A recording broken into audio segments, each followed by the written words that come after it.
नाजरीन, पाकिस्तान में आज के हमारे मेहमान हैं आगा सईद रुहुल्लाह। आगा साहब, तशरीफ़ लाने के लिए शुक्रिया।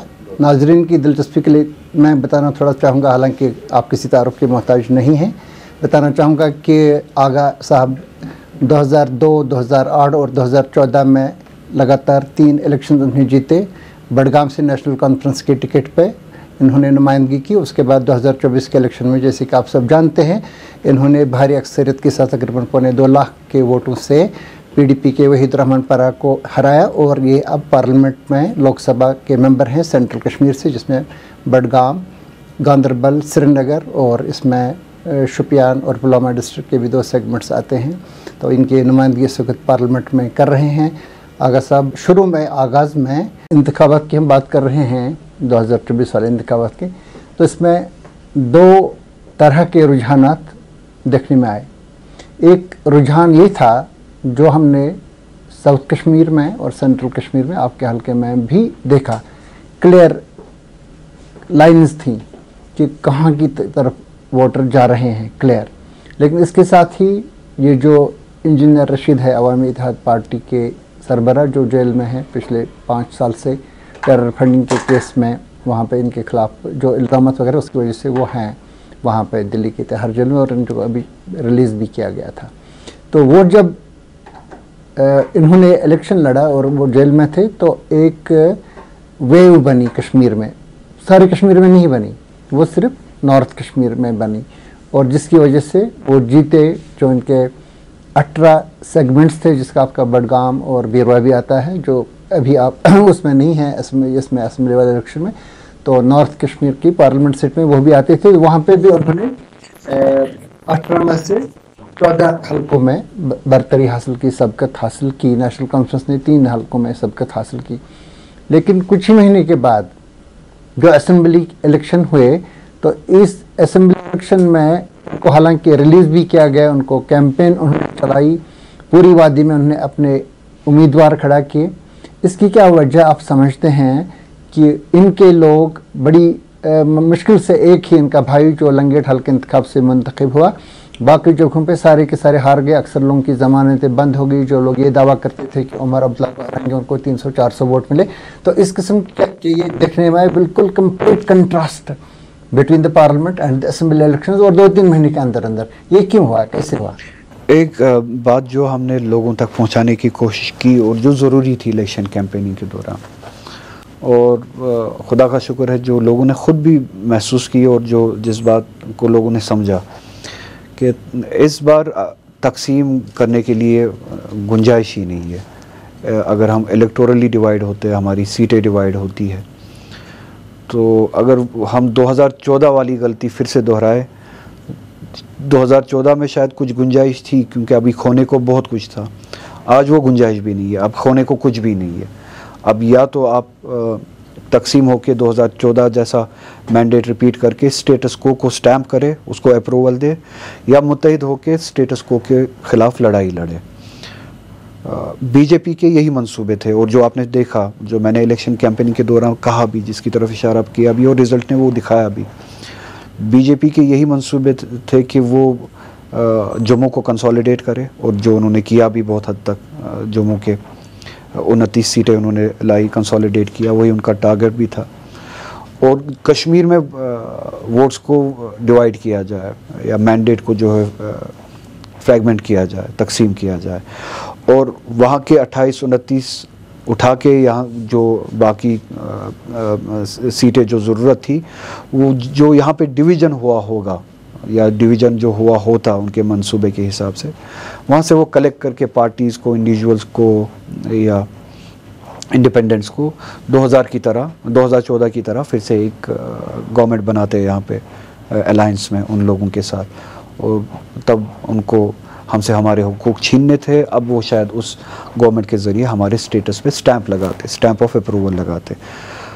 तो इंडिविजुअल्स के बजाय मैं जनरली बात करना चाहूँगा कि लोगों ने इन एलिमेंट्स को समझा, लोगों ने इस स्ट्रेटजी को भी समझा, बीजेपी की स्ट्रेटजी को समझा, और अपनी ज़िम्मेदारी को भी समझा।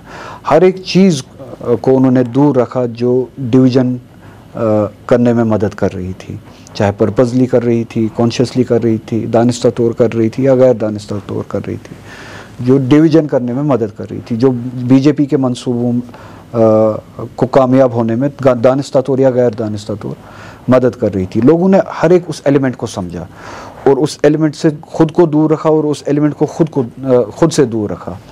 इसके लिए हमें लोगों का शुक्रगुजार होना चाहिए। अब जिम्मेदारी बनती है कि इसके बाद क्या। अब जो हमने बात पहुंचाई, लोगों ने खुद समझी, इस बात का एहसास किया और मैंडेट उठा के नेशनल कॉन्फ्रेंस के हक़ में दिया। अब नेशनल कॉन्फ्रेंस की जिम्मेदारी बनती है कि हमने लोगों से कहा कि यूनाइट हो, एक फ़ोर्स के ख़िलाफ़ लड़ना है, एक कॉज के लिए यूनाइट होना है। वो यूनाइट भी हुए, हम पे एतमाद भी किया। अब नेशनल कॉन्फ्रेंस की बारी है, जिम्मेदारी है कि उस वजह को याद रखे जिस वजह को लेके हमने ये मैंडेट लिया है और कैंपेनिंग की, और उस कॉज के लिए अब अमल किया जाए इस गवर्नमेंट के ज़रिए, इस मैंडेट के ज़रिए, जिस कॉज के लिए लोग यूनाइट भी हुए और हम पे एतमाद किया और ये मैंडेट दिया, ये वोट दिया।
आप चूँकि नेशनल कॉन्फ्रेंस के एक नुमाइंदे हैं और आपको लेकर के ही बहुत ज़्यादा बहस हुई है। कई लोग तो कहते हैं कि आगा रूहुल्लाह एक पोस्टर बॉय बन गए नेशनल कॉन्फ्रेंस के इन दोनों इलेक्शंस में।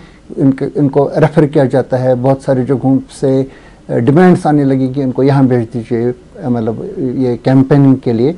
तो इसलिए आपसे इस सवाल का जवाब जानना चाहेंगे, क्या ये एक कयास आराई थी, एक मफरूज़ा था कि ये लोग यहाँ पे आए हैं और लोगों के दिमाग पे आपने बिठा दिया, या इस बात का कोई कंक्रीट एविडेंस भी है कि ये एक मंसूबा था बीजेपी का कश्मीर वादी के मुसलमान वोटों को तकसीम करके सरकार बनाने का? मैंने ज़ाती तौर किसी को ABCD नहीं कहा है जब तक कि उन लोगों ने खुद इस बात का एतराफ़ ना किया हो।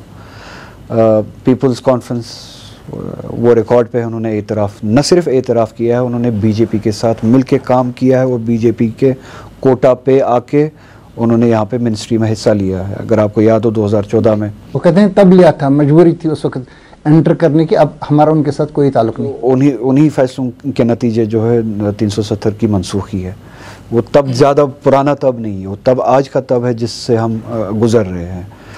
और उसके बाद उनने उन रिश्तों का क्या नाम दिया वो खुद सबके सामने। आपने एविडेंस की बात की, मैं एविडेंस पेश कर रहा हूँ।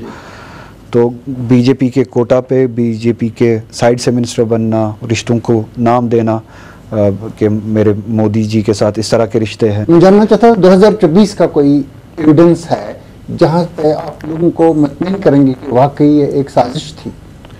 ये सारा सिलसिला ही ये तसलसल चलता आ रहा है। कब उन्होंने इस रिश्ते से इनकार किया? 2024 के पार्लियामेंट इलेक्शन के दौरान भी उन्होंने इन रिश्तों का एतराफ़ किया। वो तब उन्होंने इन रिश्तों से पब्लिकली एक नैरेटिव बनाने की कोशिश की कि हम इस रिश्ते में शामिल नहीं है, जब उनको लगा कि ये नुकसानदेह है। शायद उन्हें वहाँ से भी कहा गया हो कि अब आप खुलेआम इस तरह की बात ना करें, हमारे ख़िलाफ़ ही बात करें, शायद ये भी कहा गया हो उन्हें। ये बहुत रीसेंट है, जब 2024 के पार्लियामेंट इलेक्शंस में उनको अपनी जगह दिखी और शायद उनको वहाँ से भी डांट पड़ी कि इतना इन्वेस्टमेंट करने के बाद भी आपसे कुछ हासिल नहीं हो पाया। 5 साल की इन्वेस्टमेंट है हर लिहाज से, administrative support, political support, protocols वगैरह, पैसे, सब कुछ आप जैसे कि जानते हैं, हर एक तरह का सपोर्ट दिया गया आपको। मगर जो हमने आपसे ऑब्जेक्टिव्स हासिल करने को कहा था और जो आपने हमें वादे दिए थे, वो ऑब्जेक्टिव्स हासिल नहीं हुई। ना नेशनल कॉन्फ्रेंस ख़त्म हुई, ना लोगों की तहरीक यहाँ पे ख़त्म हुई 370 के हवाले से या अपने हुकूक के हवाले से, ना नेशनल कॉन्फ्रेंस की आइडियोलॉजी के साथ ये रिश्ता ख़त्म हुआ।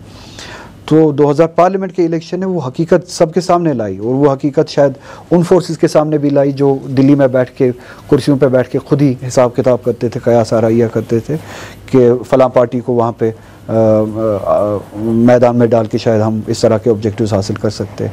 तो उस इलेक्शन के बाद शायद इन्हें एहसास हुआ कि इलेक्टोरली ये वाकई नुकसानदेह है हमारे लिए। उससे पहले ये समझते थे कि इलेक्टोरली हमारे लिए फ़ायदा है। अगर आपने एक पॉडकास्ट सुना हो एक इसी पार्टी के एक चीफ का, उसने उस पॉडकास्ट में एतराफ़ किया कि मैंने दिल्ली में जाके इस ऑप्टिक्स को बनाया, जानबूझ के बनाया ताकि मुझे फ़ायदा मिले, मेरी नज़दीकी प्राइम मिनिस्टर के साथ, होम मिनिस्टर के साथ वो ऑप्टिक्स बने, जानबूझ के बनाया ताकि मुझे फ़ायदा मिले एडमिनिस्ट्रेशन में, मुझे फ़ायदा मिले ज़मीन पे, इलेक्टोरली भी मुझे फ़ायदा मिलता है क्योंकि मेरे वालिद साहब के वोटर्स मेरे साथ कमिटेड है, चाहे मैं बीजेपी के साथ जाऊं, चाहे मैं किसी और पार्टी के साथ जाऊं, उन्हें इस चीज़ से कोई फ़र्क नहीं पड़ती है। तो for the sake of optics मैं फ़ायदा उठाने के लिए, एक मैसेज भेजने के लिए मैंने रिश्ता बनाया और विजिबल रिश्ता बनाया। तो ये कोई एविडेंस मैं बना नहीं रहा हूँ, ये मैं बिल्ड नहीं कर रहा हूँ, ये उनकी की हुई बातें हैं, उनकी अपनी सियासत है जो उन्होंने फ़ख्रिया की है। और इसी तरह से दूसरी पार्टी जो है, जो सेंट्रल कश्मीर में जो काम कर रही थी, उन्होंने ख़ुद कहा हमें फ़ख्र है हम बीजेपी के साथ काम करते, बीजेपी हमारी और हम बीजेपी के हैं। जो बीजेपी के स्टेट प्रेसिडेंट है रैना, उन्होंने ख़ुद कहा कि अगरचे हम कश्मीर में इलेक्शन नहीं लड़ रहे अपने सिंबल पे बैट और वो दूसरा नाम उन्होंने लिया, एक मेवे का नाम उन्होंने लिया, ये हमारे सिंबल्स है जो कश्मीर में ममनुआ नहीं है, शजर ममनुआ नहीं है, तो ये हमारे सिंबल्स है। तो मैंने किसी पे तोहमत नहीं लगाई है आज तक, ना मैं एविडेंस के बगैर इस तरह की बात करना चाहता हूँ। मैंने उनकी बात की है और इसी तरह से पार्टी भी वही बात करती है जिन्होंने इन रिश्तों को खुद कबूल किया है, जिन्होंने बात की है 370 के बाद, 370 की मनसूखी के बाद स्टेटस को एक नया नॉर्मल एक्सेप्ट करना, इस तरह का नैरेटिव किन्होंने शुरू किया दिल्ली के बेहस्ट पे। अब जो हो चुका है वो हो चुका है, हमसे जो छीना गया वो कभी वापस नहीं आएगा। अब नए नॉर्मल को एक्सेप्ट करते हैं, एडमिनिस्ट्रेशन की बातें करते हैं, देखते चलिए बातें करते हैं कि हम कितने फंड्स दिल्ली से ले पाएंगे, अब इस तरह की बात करेंगे, इस तरह की सच्चाई बोलेंगे। ये सारा नैरेटिव इन्हीं पार्टीज़ का था जिन्हें ये काम दिया गया था, तो इन्होंने इस पे काम किया है। हम एविडेंस के बगैर बात नहीं कर रहे, इन्होंने इस नैरेटिव पे काम भी किया, इस डिस्कोर्स पे काम भी किया और ख़ुद भी एतराफ़ किया कि ये बीजेपी के साथ काम। पुरानी जो पार्टी है उन्होंने एक खफीफ सा इजहार लाताल्लुकी किया बीजेपी के साथ, लेकिन एक इनमें से कम ये है इंजीनियर रशीद, हालांकि उनको इसका फ़ायदा नहीं हुआ, लेकिन उन्होंने उस ज़बान का इस्तेमाल किया कि उन्होंने कहा कि मैं प्राइम मिनिस्टर मोदी की गुंडागर्दी तोड़ने के लिए आया हूँ, इस तरह की बातें उन्होंने की। और कई लोगों को ये यकीन दिलाने की कोशिश की कि मैं अपने तौर पे लड़ रहा हूँ और मैं कश्मीरियों की जेन्युइन वॉइस हूँ, ये पीडीपी और नेशनल कॉन्फ्रेंस नहीं है, मैं हूँ इसकी मतलब आवाज़, कश्मीरियों की आवाज़। क्या आपको लग रहा है कि इसने अपने तौर पे सारा किया या इसको एक लाइन दी गई थी कि आप ऐसा बोलो? 2024 के ये जो असेंबली इलेक्शंस थे, इससे पहले और इसके बाद का नैरेटिव आप देखें, इससे पहले जो भी बीजेपी का हामी था वो असेंबली इलेक्शन के दौरान बीजेपी के ख़िलाफ़ बोल रहा था, चाहे वो सजाद लोन थे, चाहे वो अपनी पार्टी थी, चाहे वो कोई और हो। मुझे खुद ये महसूस हुआ, एहसास हुआ कि बीजेपी ने पार्लियामेंट इलेक्शंस को एसेस किया है और इससे पहले की सियासत को एसेस किया है, नैरेटिव को एसेस किया है, और उन्होंने देखा है कि हमारी ये जो शायद प्रॉक्सीज़ है या हमारे एलाइज जो है, ये इस नैरेटिव से वो आइस ब्रेक नहीं कर पा रहे हो, वो रोड नहीं इन रोड्स नहीं बना पा रहे। तो उनको लाइसेंस दिया गया, तो मुझे लगा कि उन्हें लाइसेंस दिया गया कि आप बीजेपी बैशिंग करो, और उन्होंने वो बीजेपी बैशिंग की असेंबली इलेक्शन में। आप ये फ़र्क खुद देख पाएंगे, आप एसेस करें 2024 के पार्लियामेंट इलेक्शंस के नैरेटिव को और 2024 के पार्लियामेंट इलेक्शन के बाद उसके नतीजे के बाद जो नैरेटिव चेंज हुआ 2024 के असेंबली इलेक्शन में। तो एक लाइसेंस दिया गया कि आप बीजेपी बैशिंग करें, किसी भी तरीके से आप इनरोड्स बनाएं। और मैंने अपनी तकरीरों में भी कहा कि मुझे लगा कि असेंबली इलेक्शन में अगर बीजेपी को ये लगे कि कोई जाके आज़ादी के नाम पे भी वोट हासिल कर सकता है और हम वो डिवाइड कर सकते हैं, उन 20 दिनों के लिए 25 दिनों के लिए वो उसे आज़ादी बोल के वोट लाने की इजाज़त भी दे देते उन 20-25 दिनों के लिए। फिर उसके बाद वो उसका हिसाब किताब खुद करते क्योंकि लगाम उनके हाथ में थी। तो वो किसी भी हद तक जाने के लिए तैयार थे। बहुत सारी ऑर्गेनाइजेशंस आपने देखी जो बाइकआउट करती थी इलेक्शंस का, उन्हें इंडिविजुअली इलेक्शन लड़ने की इजाज़त भी दी गई, उन्हें उनके लिए फैसिलिटेट किया गया, तरीका फैसिलिटेट किया गया।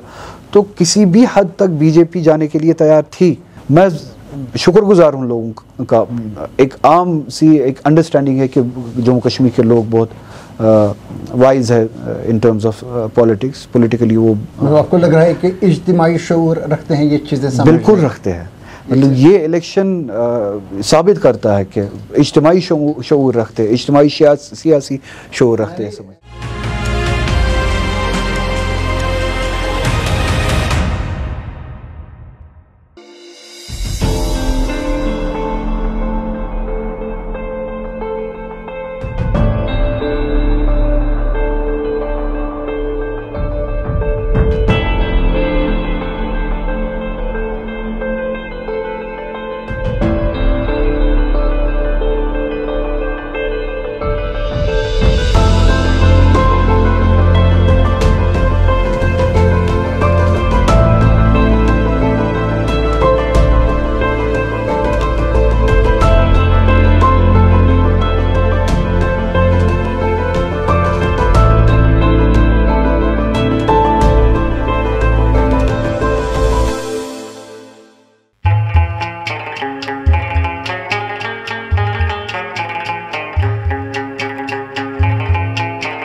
मैंने पाकिस्तान टेलीविज़न पे कुछ प्रोग्राम देखे प्राइवेट चैनल्स पे, जिनमें ख़ास तौर से उनके जो मुशाहिद हुसैन साहब जो एक मारूफ जर्नलिस्ट हैं और सरकार में भी वो मिनिस्टर भी रहे हैं इतलात के, तो उन्होंने ये बताया कि ये जो कश्मीर में इलेक्शन है ये ऐसे ही ढोंग होते हैं, ऐसा कुछ नहीं है।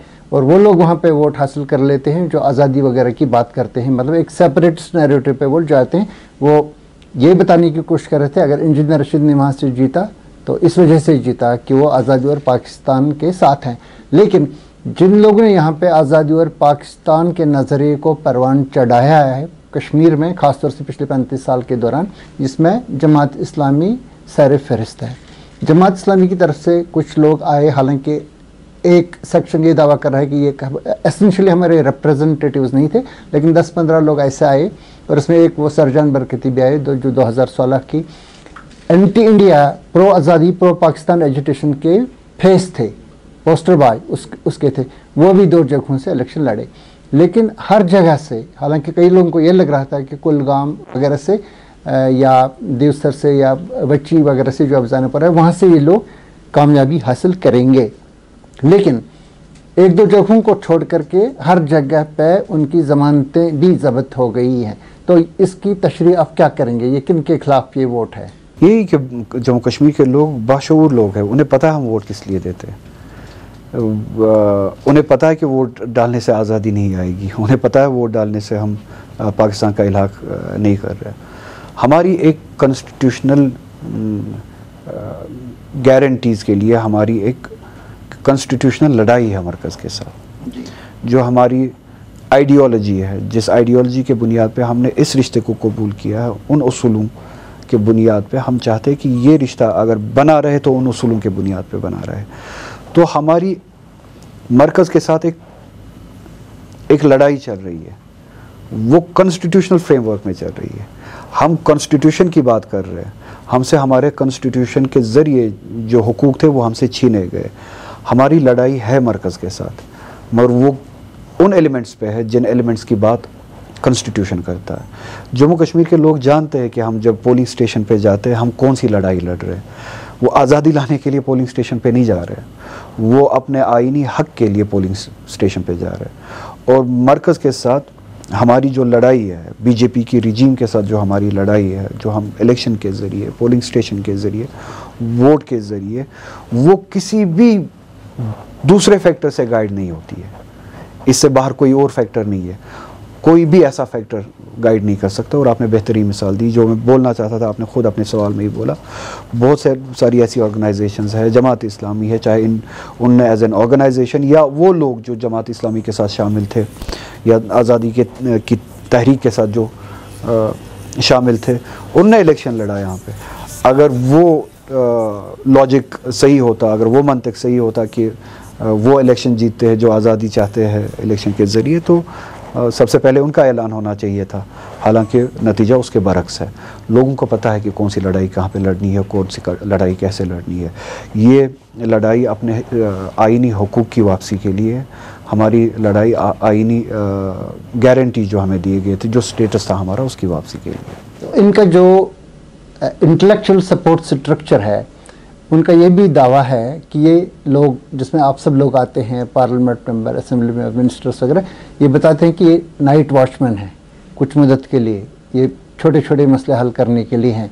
असल मसला अपनी जगह पे है और उस जज्बे को लेकर के कई लोग इसको एक्सप्लॉइट भी करते हैं। तो इसमें नेशनल कॉन्फ्रेंस की क्या इस चीज़ में वो यकीन रखती है ये ऑर्गेनाइजेशन कि हिंदुस्तान के साथ जो इल्हाक है वो हतमी है, इसमें प्लेबिस्सिट और रायशुमारी और आज़ादी की कोई गुंजाइश नहीं है? हम 70 साल से इसी बुनियाद पे सियासत करते आए हैं कि हमारे इलाक़ के जो उसूल है, उन उसूलों का एहतराम किया जाए, उन उसूलों पे ये रिश्ता बाकी रहे। हमने उन उसूलों की वजह से ये इलाक़ किया है, तो ये इलाक़ सही है। तो हमने किसी वजह से ये इलाक़ किया है। हम हमेशा से इस बात को जाहिर भी करते आए हैं, कबूल भी करते आए हैं, हम इस इलाक़ के हक़ में हैं।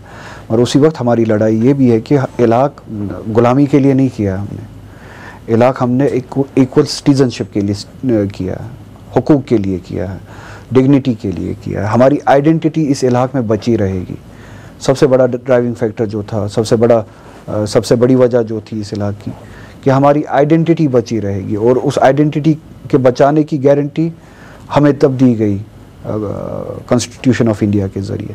हमें हमारा मज़हब पे अमल करने का हक़ जो है आज़ादी से दिया जाएगा, हमारे कल्चर को महफूज रखने का हक़ हमें दिया जाएगा, हमारे ज़मीनों को महफूज रखने का, हमारे सरमाए को महफूज रखने का, हमारे रोज़गार पे हमारे हक़ को महफूज रखा जाएगा। ये सारी गारंटीज़ दी गई थी और जिन गारंटीज़ की बुनियाद पे हम माइल हुए इस इलाक़े के साथ, और हम कदर करते हैं। और जवाब मैं वही कहूँगा जैसे कि पहले भी मैंने कहा, ये ज़िम्मेदारी सिर्फ हम पे आयद नहीं होती है, ये ज़िम्मेदारी तरफ़ैन पे आयद होती है। इस तरह का कोई भी रिश्ता आप लॉजिकली दुरुस्त नहीं समझेंगे या नहीं चलेगा जब तक कि रिश्ते की बुनियाद की कदर दोनों तरफ़ैन ना करें, दोनों तरफ ना करें। तो जिस तरह से हमसे ये सवाल पूछा जाता है, उस तरह से उस तरफ से भी सवाल पूछा जाए, यूनियन ऑफ इंडिया से भी सवाल पूछा जाए, क्या वो इल्हाक को हतमी मानते हैं? अगर मानते हैं, जिस बुनियाद पे इल्हाक हुआ, क्या वो उन बुनियादों की कदर करते हैं? क्या वो उन उसूलों की कदर करते हैं? या वो चाहते हैं कि वो उस हिंदुस्तान को भी बदल दे जिस हिंदुस्तान के साथ हमने इल्हाक किया था? आज जो हिंदुस्तान की शक्ल है, हमने इस हिंदुस्तान के साथ इल्हाक नहीं किया था। आज जो आइन के साथ हो रहा है, हमने इस आइन के इस हालत के साथ इल्हाक नहीं किया था। जो इंस्टीट्यूशंस के साथ हो रहा है इस मुल्क में, हमने इंस्टीट्यूशंस की इस हालत के साथ इल्हाक नहीं किया था। हमने उस हिंदुस्तान के साथ इल्हाक किया था जिसने वादा किया था कि ये सेकुलर रहेगा टू द कोर। हमने उस हिंदुस्तान के साथ इल्हाक किया था जिसने कहा था कि ये एक फंक्शनल डेमोक्रेसी होगी, ये इसको चलाने वाला आइन होगा, किसी पॉलिटिकल पार्टी की विम नहीं होगी, मैनिफेस्टो नहीं होगा। यहाँ पे इंस्टीट्यूशंस का जो है हाथ हमेशा मजबूत रहेगा, इंस्टीट्यूशंस को कमज़ोर नहीं किया, कंप्रोमाइज़ नहीं किया जाएगा। आज वो बरक्स है। तो हम उस इल्हाक के साथ, उस आइडिया के साथ आज भी है। इस तरफ को कहना है, यूनियन को कहना है कि उनसे भी सवाल पूछना है कि क्या आज वो उन उसूलों पे बाकी है? क्या अभी भी ये वो हिंदुस्तान है? क्या अभी भी इंस्टीट्यूशंस की वो हालत है? क्या अभी भी ये फंक्शनल डेमोक्रेसी है? तो हम चाहेंगे ये रिश्ता बरकरार रहे, मगर उन उसूलों पे बरकरार रहे और वो शक्ल हो इस मुल्क की भी और इस रियासत की भी, जिसके लिए हमने ये इल्हाक किया था।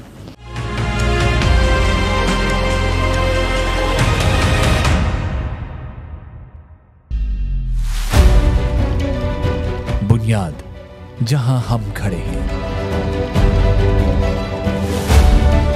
ये है मजबूत इरादे की बुनियाद, मजबूत हौसले की बुनियाद। हम मजबूत हैं।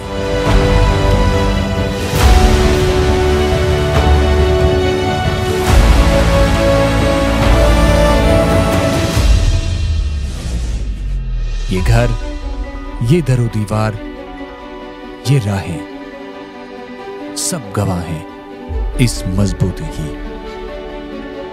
आइए हम आपके इरादों को मजबूत बनाएं। हम हैं TCI Max, सॉलिड स्ट्रेंथ हमेशा।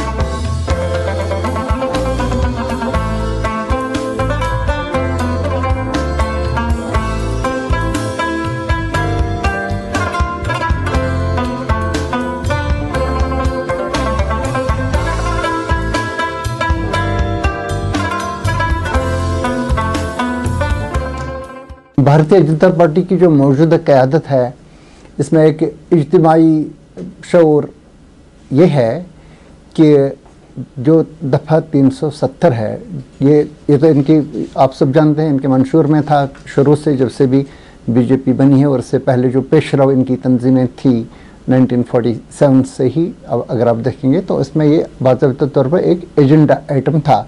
हालांकि ये पहले ये बात बोलते थे कि इस पर बहस होनी चाहिए। जब प्राइम मिनिस्टर मोदी अब जम्मू कश्मीर में आए 2013 में, जब उन्होंने अपना इलेक्शन कैंपेन शुरू किया था, उस वक्त वो गुजरात के चीफ मिनिस्टर थे, तो जम्मू के जलसे में जो ललकार रैली थी, मैं खुद वहाँ पे था, तो उन्होंने वहाँ पे कहा कि इस पर एक बहस होनी चाहिए। उन्होंने उस वक्त ये नहीं कहा हम ख़त्म करने जा रहे हैं, कि इस पर बहस होनी चाहिए। बहस करने में क्या 10 साल में, लेकिन उन्होंने एक यहाँ पे ऐसा एक प्लेटफार्म इनको मिल गया जहाँ पे इसके लिए आसान बन गया इस दफ़ा को ख़त्म करने का।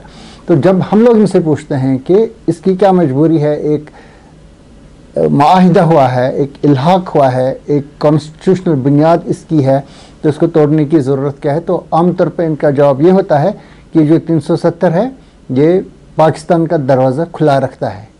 तो जब हम उनसे पूछते हैं कि क्या दरवाज़ा खुला रखते हैं, वो कहते हैं कि कश्मीरियों की तो आदत है, ये एक क्रायोजेनिक इंजन है जो पाकिस्तान ने शुरू किया है कि पहले हमें ऑटोनॉमी दे दो, फिर ग्रेटर ऑटोनॉमी दे दो, उसके बाद आज़ादी दे दो, उसके बाद एक रेजोल्यूशन पास करेंगे कि हम पाकिस्तान का 5वां मनसूबा है, तो इसके लिए बेहतर ये है कि एक दरवाज़ा बंद के, ये हमने दरवाज़ा बंद कर दिया है। और उन्होंने इस पर एक नेशनल लेवल पे, कौमी सतह पे एक नैरेटिव भी बनाया है, जिसका आपको इदराक है अच्छी तरह से, इन्होंने वो बनाया है। और इसी वजह है कि आपने अपने इंटरव्यूज़ में भी कहा कि हम इनके साथ उस सतह पे नहीं लड़ने जा रहे हैं। तो क्या आपको लग रहा है कि इस सियासी पस मंज़र में, जिसमें अभी भारतीय जनता पार्टी तीसरी बार क़यादत हासिल कर चुकी है, पार्लियामेंट में आपकी अक्सरियत नहीं है, तो इस जो जदोजहद है नेशनल कॉन्फ्रेंस की स्टेटहुड और 370 को वापस लाने का, ये जदोजहद किसी दिन एक मंतकी अंजाम तक पहुंच जाएगी? इंशाल्लाह पहुंच जाएगी, पहुंचना तो है। देखिए, जिस दिन श्यामा प्रसाद मुखर्जी ने ये नारा दिया कि 370 को हटाना है, उस दिन वो अकेला था। हिंदुस्तान में उसकी बात किसी ने सुनी नहीं, उस हिंदुस्तान में उसकी बात किसी चली नहीं, अकेला था। तो 70 साल तक किसी ने सोचा नहीं होता कि 370 हट सकता है या इस तरह से हटाया जा सकता है। तो मगर श्यामा प्रसाद मुखर्जी ने जो बीज डाला, तो वो जहर का पौधा बन के बड़ा हुआ। अब अगर 370 के हटाने के बारे में श्यामा प्रसाद मुखर्जी ने बात ही ना की होती, तो ये आइडिया ही नहीं होता। शायद 70 साल के बाद ये इस तरह से मनसूख भी नहीं किया जाता। बात कहने का मतलब ये है कि किसी चीज़ को अचीव करने के लिए उस कॉज को पहले ज़िंदा रखना बहुत ज़रूरी है। मैंने कभी ये गारंटी नहीं दी है, ना अपने पार्लियामेंट इलेक्शन में, ना असेंबली इलेक्शन के कैंपेनिंग में, कि आप वोट दीजिए मैं दूसरे दिन 370 वापस लाऊंगा। मैंने कभी ये गारंटी नहीं दी है, मैंने कभी ये बात कही भी नहीं है। मेरे सारे स्पीचेस सामने है, इंटरव्यूज़ सामने है, आज भी निकाल के आप एसेस कर सकते हैं।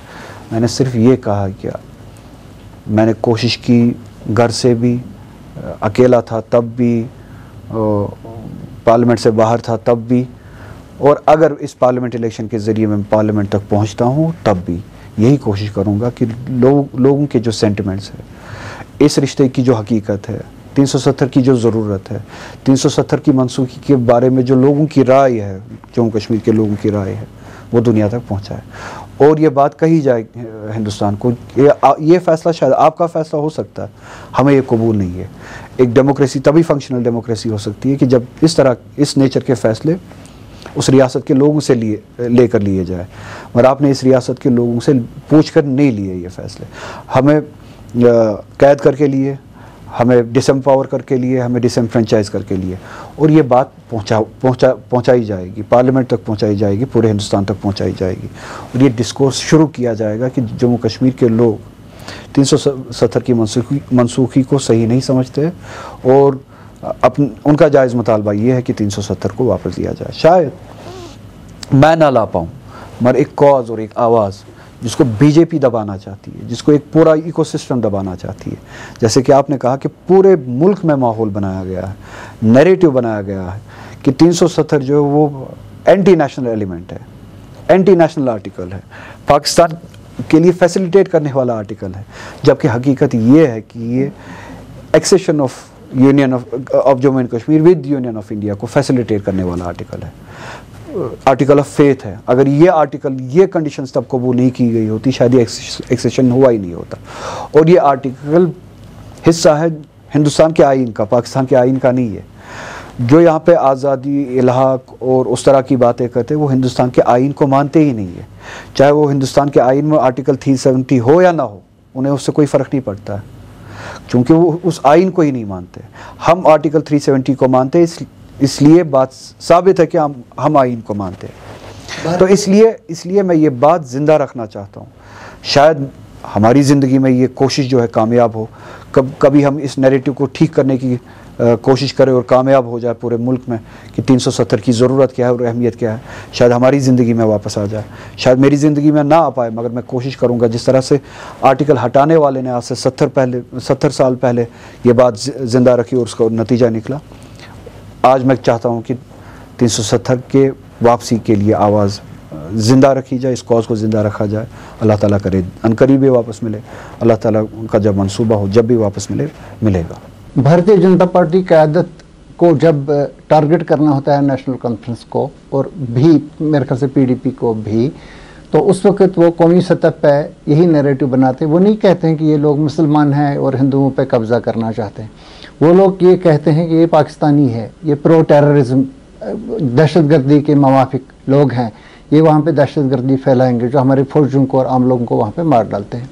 दूसरी तरफ से ये है, एक इम्तियाज़ हासिल है नेशनल कॉन्फ्रेंस को, वो ये कि कम से कम 3-4 हज़ार लोग, हालांकि कई लोगों का दावा है कि 5,000 लोग ऐसे हैं जो इस बारे में मारे गए हैं पिछले 35 साल के तशद्दुद के दौरान। आप खुद इसके शिकार हैं, आपके वालिद साहब भी इसके शिकार हैं, और भी आपकी पार्टी के कई लोग हैं जो इस वक्त भी लेजिस्लेटर्स हैं, मिनिस्टर्स हैं, जिनके वालिद या कोई और रिश्तेदार इसमें मारे गए। लेकिन जब नेशनल कॉन्फ्रेंस के लोग इसका जिक्र करते हैं, या तो मिलिटेंसी का लफ्ज़ इस्तेमाल करते हैं, कोई ना कोई सॉफ्टनेस दिखाते हैं, वो दहशतगर्दी का लफ्ज़ जो डॉक्टर फारूक अब्दुल्ला का लफ्ज़ था 2002 तक खासतौर से, उसके बाद वो भी इसमें खामोश पड़ गई।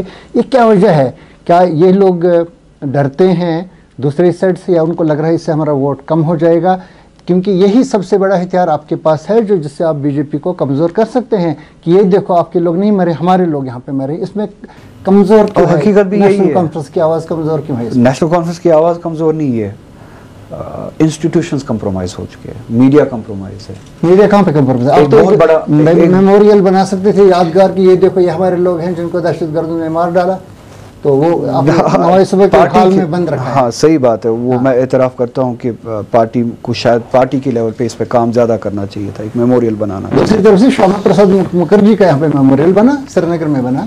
आपकी सरकार है, इतने साल रही, आपका मेमोरियल कहीं पे नहीं है, आपके शहादा का यादगार कहीं पे सही है। जिस तरह से बीजेपी अपने लीडर्स वर्कर्स पे काम करती है, शायद हमें भी नेशनल कॉन्फ्रेंस को भी अपने वर्कर्स पे, लीडर्स पे या उन लोगों पे काम करना चाहिए जिन्होंने नेशन बिल्डिंग के लिए काम किया है, कुर्बानियाँ दी है, नेशन बिल्डिंग, इस रियासत की सलामती के लिए जिन्होंने कुर्बानियाँ दी है।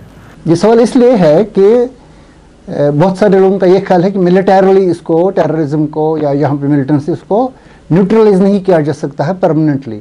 इसको न्यूट्रलाइज किया जाएगा जब आप उसको पॉलिटिकली कंटेस्ट करेंगे। लोग जगह जगह मरे हैं, गांव में, शहर में, हर जगह पॉलिटिकली उन्होंने ही कंटेस्ट किया जिनको आज इसका हदफ बनाया जाता है, तनकीद का हदफ बनाया जाता है।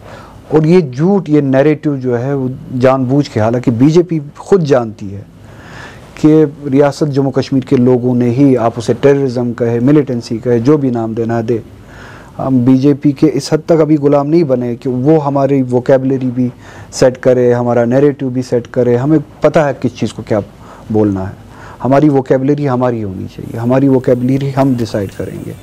ये जो बीजेपी का तरीका है कि वो समझती है कि हर चीज़ पे वो कंट्रोल करेंगे, इस मुल्क के लिए नुकसानदेह है, कम से कम यहाँ चलेगा नहीं।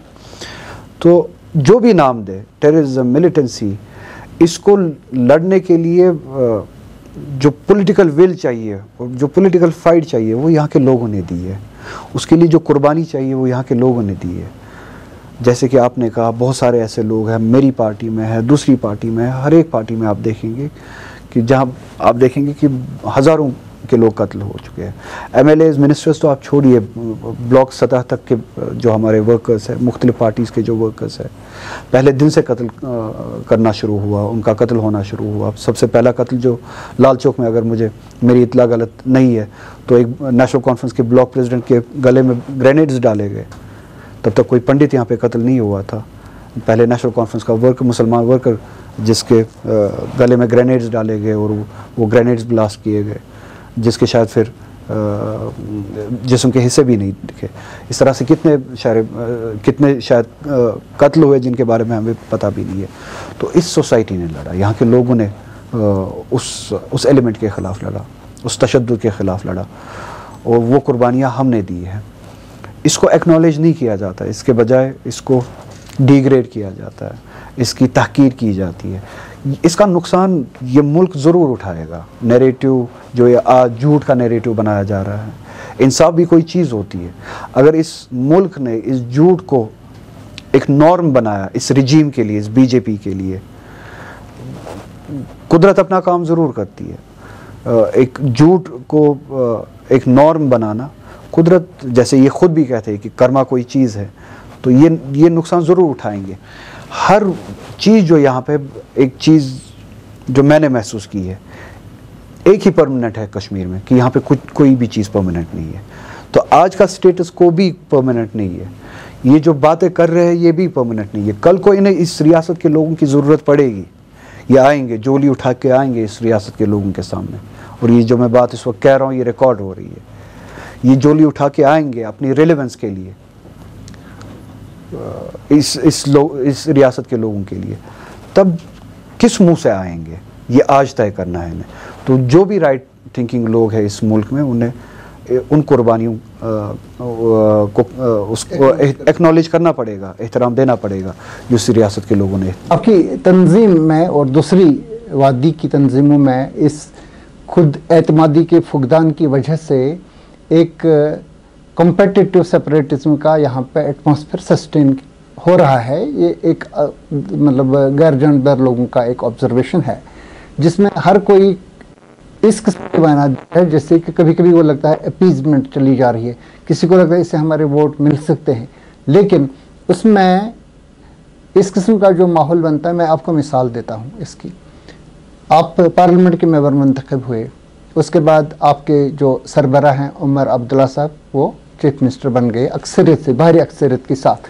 तो पहली बार लोग अपने आप को आइडेंटिफाई कर रहे हैं सरकार के साथ। ये कस्वर्ड नहीं है, पहले एक गाली समझा जाता अगर आप किसी को सरकारी वर्कर। आज तो ओपनली लोग अपने आप को आइडेंटिफाई करेंगे आपके साथ। लेकिन जो डिमांड्स हैं, हालांकि हम सब लोग ये मानते हैं कि बेगुनाह लोगों को जेल में नहीं रखना चाहिए, कानून की अमलदारी होनी चाहिए, रूल ऑफ द लॉ चलना चाहिए, लेकिन सब लोगों की पहली डिमांड होती है कि सियासी कैदियों को रिहा करो। आपने भी एक खत लिखा, ओपनली लिखा खत, यानी कि उमर अब्दुल्ला साहब के घर में जाकर के बताया, ओपनली उनको लिखा, सोशल मीडिया के जरिए ये बताया कि उसमें भी पहली डिमांड यही है कि रिलीज ऑफ पॉलिटिकल प्रिजनर्स। ये पॉलिटिकल प्रिजनर्स को रिहा करने की बात क्यों है, बार बार ये मुतालबा क्यों है? अब इंसाफ का तकाजा है। अब ठीक है, जिनको सज़ा देनी है कब तक, कोई एक गाइडिंग फैक्टर तो हो ना, एक कानून तो हो ना, किसी को सज़ा देनी है कब तक। यहाँ तो ओपन एंडेड मसला चल रहा है। लेकिन ये आपकी कथा कलाम, आप यहाँ जो कानून बने हैं ना नेशनल कॉन्फ्रेंस के दौर में 1978-79 में पब्लिक सेफ्टी एक्ट जो बनाया, शेख साहब के वक्त में बनाया, और उसने इसकी दलील दे दी कि मैं क्यों बना रहा हूँ। उसने ये बताया कि यहाँ पे इस्लामी जमीयत तलबा और कुछ लोगों का उन्हें भी नाम भी ले लिया कि ये यहाँ पे इस किस्म का माहौल यहाँ पे तैयार करेंगे। मरहूम अब्दुल गनी लोन वो MLA हुआ करते थे असेंबली में, तो उन्होंने इसका मुकाबला किया। बल्कि मुझे एक अभी भी याद है कि इनके जो तलक कलामी ज़बरदस्त हुई असेंबली में, उन्होंने उसकी मुखालफत की। उसके बाद जब मिलिटेंट से आ गए, उसके बाद पोटा नेशनल कॉन्फ्रेंस के दौर में यहाँ पे नाफिज हुआ। उसके बाद UAPA वाला एक्ट जो आपके दौर में भी चला, फिर PDP के दौर में भी चला। ये सारी चीजें कानून आप लोगों के ही बने, मैंने कहा आपने, लेकिन आपकी तंजीमों के बनाए हुए कानून हैं, और इसी के खिलाफ आप मुतालबे कर रहे हैं कि ये लोग ये हट जाएं। ये मतलब ठीक है, कानून जिसने भी बनाया हो, कोई कानून हमने बनाया हो, कोई कानून बाहर से लाया गया हो, जिसने भी बनाया वो कानून तो कुछ तो कहता होगा ना कि किसी शख्स को अगर उसका कोई जुर्म साबित है, किसी हद तक, किसी वक्त तक बंद रखा जाए।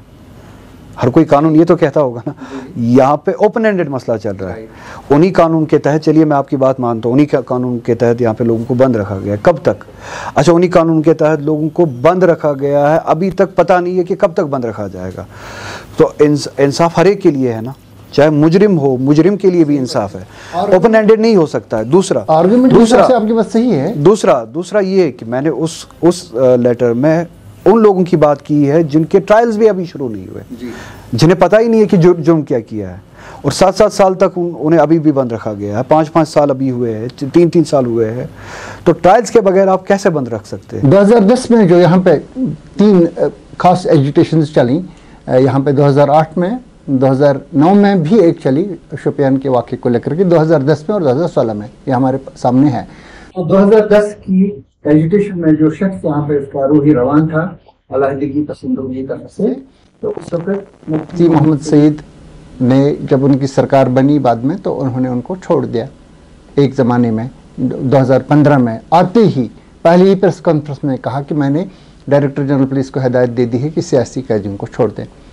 वाक़या भी यही था कि इसके खिलाफ 30-35 वो PSA लग गए थे, इसके बाद वो ख़त्म हो रहे थे, फिर लग गए थे।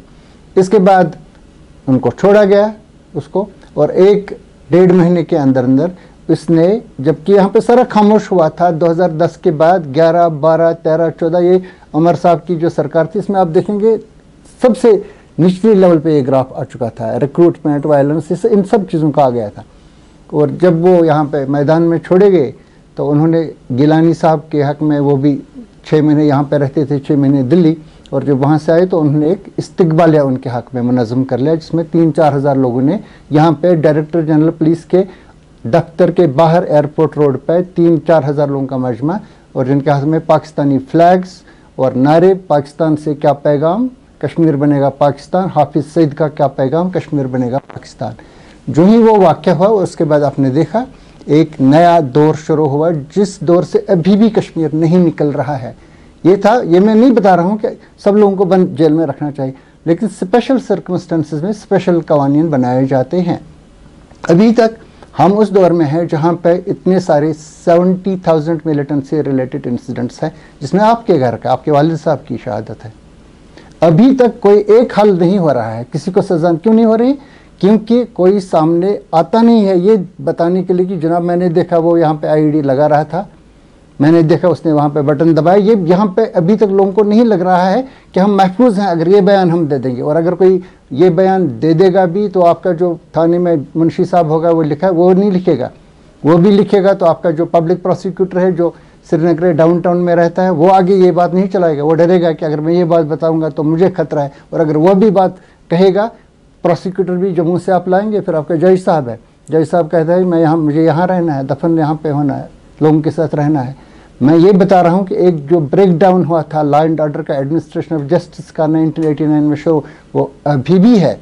इस वजह से ये कानून आते हैं, इस वजह से लोगों को सफ़र भी करना पड़ता है, इसी वजह से ये लोग जेलों में बंद हैं, 3-4 हज़ार लोग।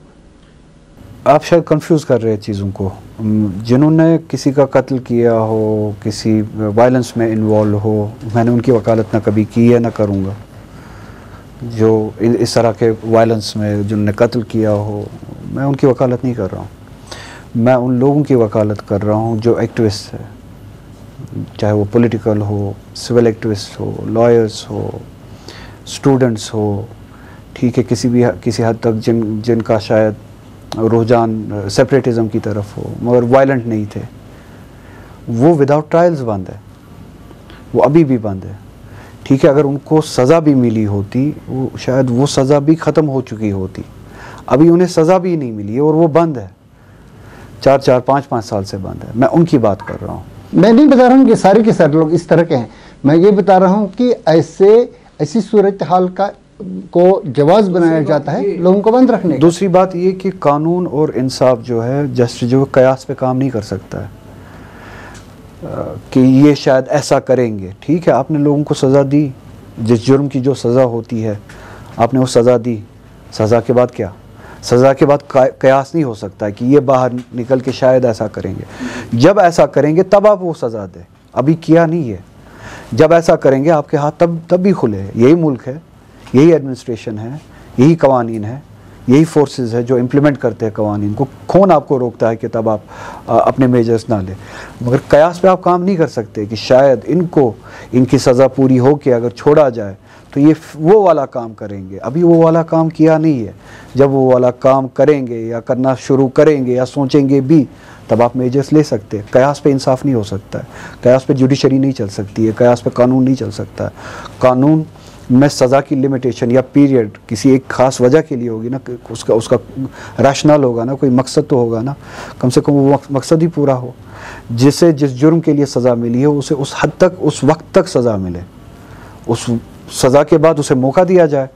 वो शायद ज़िंदगी सुधारने की भी सोच रहा हो, शायद वो इस नए सफ़र में शामिल होने की भी सोच रहा हो कि अब एक रिकन्स्ट्रक्शन करें, हम रीबिल्डिंग करें हम अपनी रियासत। 90 के बाद जो भी सरकारें आई, हुकूमतें आई, 96 में नेशनल कॉन्फ्रेंस की सरकार, 2008-9 में जिसमें आप मिनिस्टर भी थे, एमएलए भी थे, आपकी सरकार, और अब एक तीसरी मरतबा आपकी सरकार है।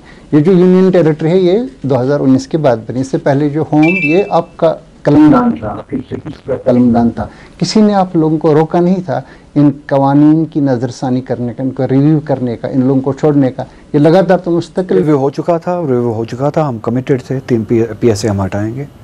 अगर आपने वो स्टेटमेंट्स देखे हो, अफसफा के लिए हम यूनियन के पास गए।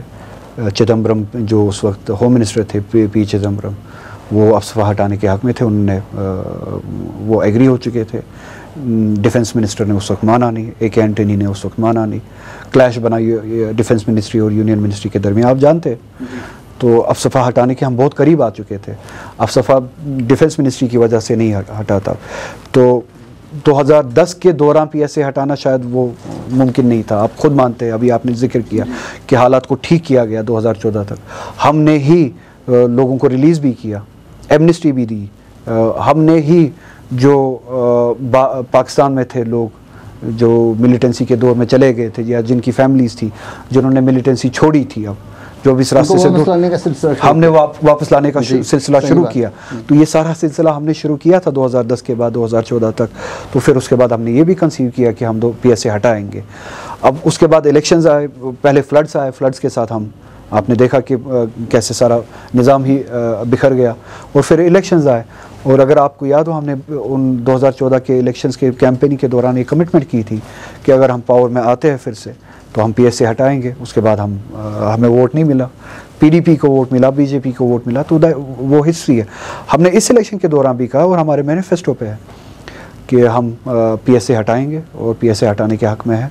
वी एक्सपेक्ट कि हमें वो हुकूक वापस मिले जिन हुकूक के ज़रिए, वो इख्तियारात वापस मिले जिन इख्तियारात के ज़रिए हम लॉ एंड ऑर्डर के फैसले भी ले सके, वो डिपार्टमेंट्स भी वापस मिले जिसके दौरान ज़रिए हम ये फैसले भी ले सके। अगर वो हमें वापस मिलता है, आप देखेंगे हम PSA हटाएंगे ज़रूर। आपके मंशूर में कई चीज़ें ऐसी हैं जिनका ताल्लुक़ है मरकज़ी सरकार के साथ कि उनकी मर्ज़ी के बगैर वो चीज़ें नहीं हट सकती हैं, जैसे कि आपने खुद जिक्र किया है अपने स्टेटमेंट्स वगैरह में। कुछ चीज़ें ऐसी हैं जो आपकी सरकार के, रियासती सरकार के या UT सरकार, आप बताएं, इसके हद इख्तियार में कई चीज़ें हैं, उन सब का जिक्र इस वक्त नहीं कर सकेंगे।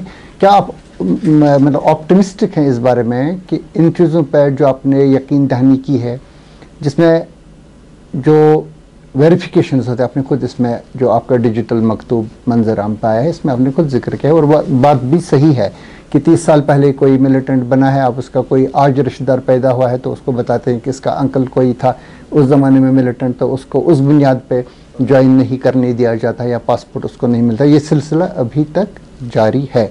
इसके अलावा भी कई चीज़ें हैं। क्या आपको लग रहा है कि इस सूरत हाल में नेशनल कॉन्फ्रेंस की सरकार अपने इख्तियारात का इस्तेमाल करके इन चीज़ों को दरकिनार करेगी? हमने जब मैनिफेस्टो बनाया, हम इस बात को जानते थे कि कुछ चीज़ें इस हुकूमत के हाथ में होगी, कुछ चीज़ें इस हुकूमत के हाथ में नहीं होंगी। जिन चीज़ों का इदराक या जिन चीज़ों को इम्प्लीमेंट करने के लिए मरकज़ी हुकूमत की ज़रूरत है, हमने वहाँ पे कहा है, वो क्लियरली कहा है कि विल स्ट्राइव फॉर, हम इसके लिए कोशिश करेंगे, हम इसके लिए जद्दोजहद करेंगे। हमने ये नहीं कहा कि हम कल उठ के ये करेंगे। हमने गारंटी दी है कि जो चीज़ मरकज़ के हद इख्तियार में है, हम इसके लिए कोशिश करेंगे, चाहे वो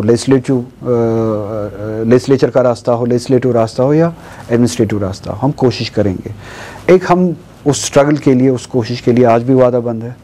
हम हर तरह की कोशिश करेंगे जिससे वो फैसले जो है इम्प्लीमेंट हो जो हमने कहा, मगर जिनका इदराक मरकज़ की हुकूमत के हाथ में है। दूसरा, हम कोशिश भी कर रहे हैं, पैरेलली हम कोशिश भी कर रहे हैं कि हमें वो इख्तियारात वापस मिले, इस रियासत को, यहाँ के लोगों को, इस रियासत की हुकूमत को वो इख्तियारात वापस मिले जिसके ज़रिए ये फ़ैसले खुद ले सके। तो कोशिश है अनकरीब हम वो दिन देख पाएँ। आपके मुखालिफिन ने, मैं नाम भी ले लूँगा इंजीनियर रशीद का, क्योंकि आप हालिया अयाम में दो लोगों के साथ थोड़ा उलझ गए, जो आपका स्टाइल नहीं है, वहीदुर रहमान पर और इंजीनियर रशीद का। इंजीनियर रशीद को आपने लिखा आप एक रेजोल्यूशन लाना चाहते थे पार्लियामेंट में, क्योंकि अक्सरियत हमारी नहीं, वो वहाँ पे फेल हो जाए, तो आपने ये मतलब उसमें बता दिया। इंजीनियर रशीद का नहीं था, वो शायद इसी का था जिसका आपने। अच्छा, वो इनका था। तो इस बारे में आपने कहा था कि ऐसा कोई, हाँ सही बात है, तो इस बारे में आपने कहा था कि ऐसा रेजोल्यूशन लाने का इसमें दलील ही नहीं है, क्योंकि ये फेल हो जाता तो इस पर मोहर लग जाती पार्लियामेंट की कि ये फेल हो चुका है। तो आपको लग रहा है कि ये अभी भी उसी मतलब रुझान पे हैं कि यहाँ पे ऐसे हालात किए जाए ताकि उनको वहाँ पे सनद मिले, कानूनी सनद एक, या ये कि ऐसे ही मतलब ये उनको इन चीज़ की समझ नहीं है और बेख्याली में ऐसी चीज़ें कर। दोनों में यही दो चीज़ें, दोनों में से कोई एक चीज़ सच है, या ये बेख्याली में ऐसी बातें कर रहे हैं, इमेच्योरिटी में ये ऐसी बातें कर रहे हैं, नादानिस्ता तौर इन बातों का शऊर नहीं है कि इसके नुकसानात क्या है, या ये जानबूझ के कर रहे हैं कि किसी के कहने पे जानबूझ के कर रहे हैं कि ऐसा काम कराया जाए जिससे एक स्टैंप लगे स्टेटस को पे, उस स्टैंप के लगवाने के लिए रास्ता बना रहे हैं और हमारे हाथों से वो काम करवाना चाहते हैं। ये भी हो सकता है कि किसी के कहने पे ये माहौल यहाँ पे बना रहे, एक ऐसा काम किया जाए जिस पे फिर पार्लियामेंट वो स्टैंप दे दे, स्टैंप ऑफ रिजेक्शन दे दे और इंस्टीट्यूशनल स्टैंप ऑफ रिजेक्शन लग जाए एक और बार। तो शायद उनके कहने पे ये बात कर रहे हैं। दोनों में से एक बात सही है, अगर ये समझते हो कि ये लोगों के हमदर्द है तो ये बीजेपी के हक़ में नहीं खेलते, बीजेपी के नैरेटिव के हक़ में काम नहीं करते, या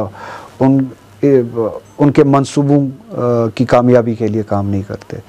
इस रियासत के लोगों की कामयाबी के लिए काम करते हैं। और जहाँ तक रही बात इस नैरेटिव के ज़िंदा रखने की, इनका मतलब था कहने का कि इसके ज़रिए डिबेट शुरू हो जाएगा। ये एक बचगाना बात थी कि रेजोल्यूशन लाओ और डिबेट शुरू हो जाएगा, जबकि वो डिबेट शुरू करने का वादा मैंने पार्लियामेंट इलेक्शन के दौरान किया था और पार्लियामेंट इलेक्शन जीतने के बाद वो डिबेट शुरू किया, पार्लियामेंट में डिबेट शुरू किया, without resolution, without bail, without taking the risk of failure of resolution. इस वजह से नहीं लाए क्योंकि अक्सरियत वहाँ भारतीय जनता पार्टी, बिल्कुल आप सही समझते और आपने सही कहा, रेजोल्यूशन फेल हो जाता, रेजोल्यूशन लाता हूँ, रेजोल्यूशन फेल हो जाता, स्टैंप ऑफ रिजेक्शन लग जाता एक लोगों की डिमांड पे। रही डिबेट की बात, डिबेट मैंने बहुत सारे आपके मुखालफिन ने उमर अब्दुल्ला साहब पर वार किया कि वो दिल्ली चले गए और बड़ी दोस्ती दिखाई उनके साथ, शॉल डिप्लोमेसी वगैरह ये सब चीज़ें उन्होंने बताया। और उनकी दलील ये है कि ये पहले कहते थे कि 370 ख़त्म करेंगे, इसका रेजोल्यूशन आएगा वगैरह, तो अब ये रेजोल्यूशन ला रहे हैं रेस्टोरेशन ऑफ स्टेटहुड का, जो पहले ही बीजेपी का वादा है, सुप्रीम कोर्ट की भी डायरेक्शन है, ये खुद ब खुद आएगा, आप कहें ना कहें, लेकिन असल मसला 370 का है। वो लोग बता रहे हैं कि ये लोग उस पर अब खामोश हैं, उसको अब इग्नोर करना चाहते हैं। आपका इस बारे में क्या कहना है? हर एक शख्स जो ये देख रहा है वो मैनिफेस्टो उठाए पार्टी का, मेरी तकरीरें उठाए, असेंबली इलेक्शन के दौरान जो तकरीरें की है, पार्टी ने जो बात की है, हमने ये वादा किया है कि असेंबली के ज़रिए 2019 के फ़ैसलों के ख़िलाफ़ रेजोल्यूशन लाया जाएगा। तो असेंबली अभी शुरू भी नहीं हुई है, असेंबली का कोई सेशन लगा भी नहीं है, और ये रेजोल्यूशन पॉलिटिकल मैंडेट जो है वो असेंबली के ही पास है, और इस तरह का रेजोल्यूशन असेंबली के ही ज़रिए जाना चाहिए। आप जानते हैं, अच्छी तरह से जानते हैं, ये पॉलिटिकल मैसेज और पॉलिटिकल मैंडेट ट्रांसपायर करना, ये काम है असेंबली का, और वही रूट होना भी चाहिए, और उसी के लिए लोगों ने वोट दिया भी है। और जो ही असेंबली लगती है तो आप देखेंगे कि नेशनल कॉन्फ्रेंस अपने काम पे पूरा उतरेगी, अपने वादे पे पूरा उतरेगी। रही गवर्नमेंट की बात, कैबिनेट एक एडमिनिस्ट्रेटिव यूनिट है, गवर्नमेंट का अपना रोल होता है, एडमिनिस्ट्रेशन का अपना रोल होता है। उन्हें अपने एडमिनिस्ट्रेटिव यूनिट ने अपनी फैसिलिटेशन के लिए कोई रेजोल्यूशन, एडमिनिस्ट्रेटिव यूनिट की बहाली के लिए शायद कोई रेजोल्यूशन पास किया, वो कैबिनेट का अपना काम है, उनने किया हो, ठीक है। मगर नेशनल कॉन्फ्रेंस बशमूल उमर अब्दुल्ला, बशमूल मैं हूँ, कोई भी हो, हमारे सारे वादा बंद है, हमारा पॉलिटिकल मैंडेट है, वही हमारी पॉलिटिकल मैसेज भी है, वही हमारा पॉलिटिकल स्ट्रगल भी है, वही हमारा पॉलिटिकल बेस भी है, वही हमारा पॉलिटिकल फ्यूचर भी है और कोर्स भी है। वो ये कि अपने स्टेटस की बहाली के लिए, अपने हुकूक की बहाली के लिए हम स्ट्रगल करेंगे, और स्टेटस को हम चैलेंज करेंगे असेंबली के ज़रिए, और उसी असेंबली में आप देखेंगे वो स्टेटस को चैलेंज भी होगा रेजोल्यूशन के ज़रिए। वहाँ पे न सिर्फ नेशनल कॉन्फ्रेंस के लोगों से राय मांगी जाएगी, बल्कि हर एक से राय मांगी जाएगी, जो मैसेज बनेगी पूरी रियासत के लिए। शॉल डिप्लोमेसी वगैरह के लिए शायद अगर मैं होता, मैं शायद शॉल लेके ना जाता, मगर हर कोई इंडिविजुअल अपना अपना तरीका रखता है, हर किसी इंडिविजुअल को अपने काम करने का, करवाने का और करने का तरीका होता है और हक रखता है, चाहे वो इंडिविजुअल मैं हूँ या आप हो। अगर उन्हें लगता है कि कोई काम किसी इसी तरह से हो जाता है, मैं कौन होता हूँ रोकने वाला। अगर मुझे लगता है कि कोई काम उस तरीके से नहीं हो सकता तो मुझे भी अपना हक है, मगर मैं वहाँ पे नहीं हूँ। वो एक एडमिनिस्ट्रेटिव काम चल रहा है अपना, वो करे किस तरीके से करते हैं। हमारा पॉलिटिकल जो ऑब्जेक्टिव है उसके साथ कोई कंप्रोमाइज़ नहीं होगा। ये गवर्नमेंट, ये पार्टी नेशनल कॉन्फ्रेंस की, उसके साथ ना कंप्रोमाइज़ करेगी, ना कंप्रोमाइज़ होने दिया जाएगा। तो जहाँ तक वो पॉलिटिकल मैंडेट की बात है, पॉलिटिकल स्ट्रगल की बात है, हम वहीं पे आज भी है जहाँ पे इलेक्शन, असेंबली इलेक्शन से पहले थे।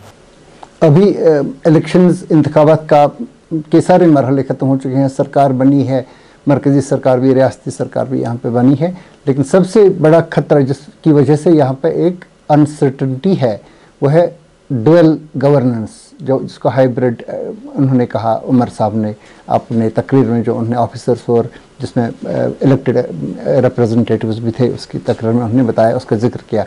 तो ये जो हाइब्रिड एडमिनिस्ट्रेशन है, कि 2 पावर सेंटर्स, 2 जगहों से कई मनसब ऐसे हैं जो लेफ्टिनेंट गवर्नर के पास हैं, कई मनसब ऐसे हैं जो रियासती सरकार के पास हैं। क्या आपको लग रहा है कि इसमें मतलब ये विल दे सेल थ्रू, या कि इसमें ऐसी कोई अड़चनें पैदा हो जाएंगी जिसका खमियाजा यहाँ के लोगों को नाकर्दा गुनाहों की सज़ा उनको भुगतना पड़ेगी? न सिर्फ खामिया, काउंटर प्रोडक्टिव और डेंजरस है, ये ख़तरनाक है ये। और जबकि आप जानते हैं कि एलजी एक ऐसा ऑफिस है, इंस्टीट्यूशन है जो होम मिनिस्ट्री का अपॉइंटेड ऑफिस है या इंडिविजुअल है, और होम मिनिस्ट्री इस वक्त बीजेपी के पास है, और वही उसी आइडियोलॉजी के पास है जो जम्मू कश्मीर के लोगों के साथ लड़ रही है। तो एक तरफ से एक ऐसा इंस्टीट्यूशन है जो लोगों पे थोपा गया है, एक तरफ से, दूसरी तरफ से ऐसा इंस्टीट्यूशन है जो लोगों ने इलेक्ट किया है। चीफ मिनिस्टर्स इंस्टीट्यूशन जो इस वक्त है, इसे रिप्रेजेंट करना है the will of the people, the wish of the people. It has to work according to the aspirations of the people. और एलजी का जो मैंडेट है इस वक्त, चूँकि वो अपॉइंटेड है होम मिनिस्ट्री के ज़रिए और बीजेपी के मिनिस्टर के ज़रिए, जिनकी ये आइडियोलॉजी है कि यहाँ के लोगों को डिसएम्पावर किया जाए, उनका मैंडेट ये है कि इस गवर्नमेंट को, इस रिप्रेजेंटेशन को दबाया जाए और इस यहाँ के लोगों को दबाया जाए। तो वहाँ से क्लैश हमेशा देखेंगे आप। क्लैश यहाँ से भी है, वो दबाने की कोशिश कर रहे हैं, लोगों को डिसएम्पावर और डिसएम्फ्रेंचाइज करने की कोशिश कर रहे हैं। यहाँ के लोग, इस गवर्नमेंट की जिम्मेदारी बनती है कि इन मुश्किलात से, इस सिचुएशन से, इस स्टेटस से यहाँ के लोगों को बाहर निकाला जाए, एम्पावर किया जाए और वो कॉन्फिडेंस लाई जाए जो लोगों की ज़रूरत है। तो मुझे जहाँ तक दिखता है कि ये काउंटर प्रोडक्टिव है, ख़तरनाक है इस रियासत के लिए, यहाँ के रियासत के लोगों के लिए। अगर वो इस रियासत के किसी परसेंटेज तक हमदर्द है, इस मुल्क के हमदर्द है, डेमोक्रेसी के हमदर्द है, उन्हें न सिर्फ ये हाइब्रिड सिस्टम जो है, ये पैरेलल एडमिनिस्ट्रेशन चलाना न सिर्फ रोकना चाहिए, बल्कि एलजी के ऑफिस को ख़त्म करना चाहिए। इनफैक्ट मैं समझता हूँ कि जमहूरियत में गवर्नर ऑफिस का भी कोई काम नहीं है। एक जमहूरियत में governance institution is undemocratic institution.